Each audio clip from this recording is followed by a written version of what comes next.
Sony's 28 Years Later got a running start at the domestic box office with $14 million across Friday and preview screenings. Meanwhile, Disney's original animated adventure, Elio, is in danger of hitting the lowest debut ever for a Pixar production. Universal's How to Train Your Dragon is getting a second weekend on top of North American charts. In second place, 28 Years Later is now dashing toward an opening north of $30 million, a bit ahead of projections heading into the weekend.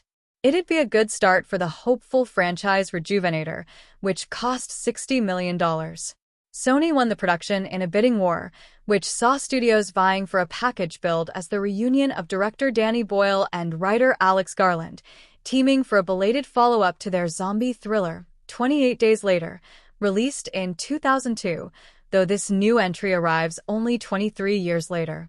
A sequel to 28 Years Later, directed by Nia DaCosta and subtitled The Bone Temple, has already been filmed and is set to release from Sony in January 2026.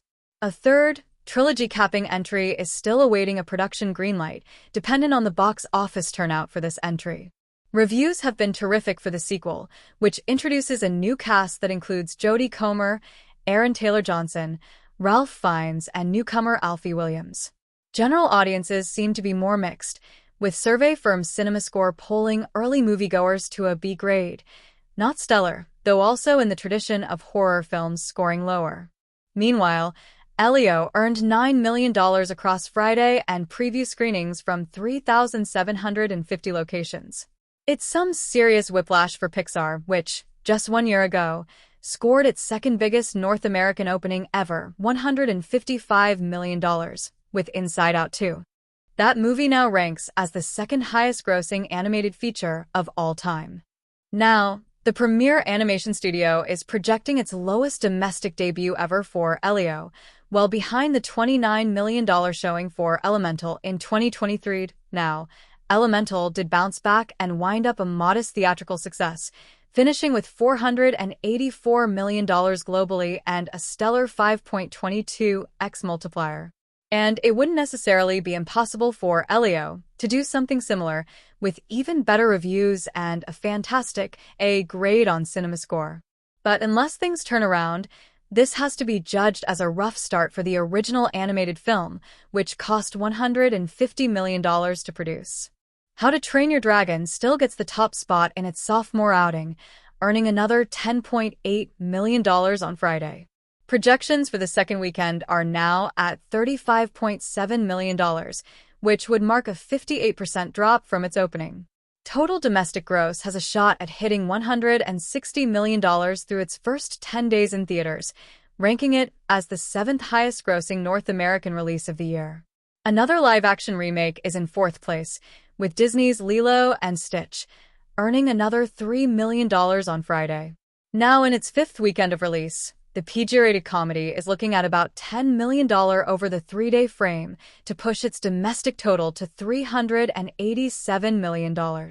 This weekend, the film is passing Harry Potter and the Deathly Hallows, Part 2, $382 million, to become the 55th biggest domestic grosser of all time. Paramount's Mission Impossible: The Final Reckoning rounds out the top five, putting up another strong hold with a projected 33% drop in its fifth outing. After the weekend, the Tom Cruise action sequel will be at about a $178.9 million domestic total through 31 days of release, an uptick from the 2023 franchise predecessor, Dead Reckoning, which finished with $171 million.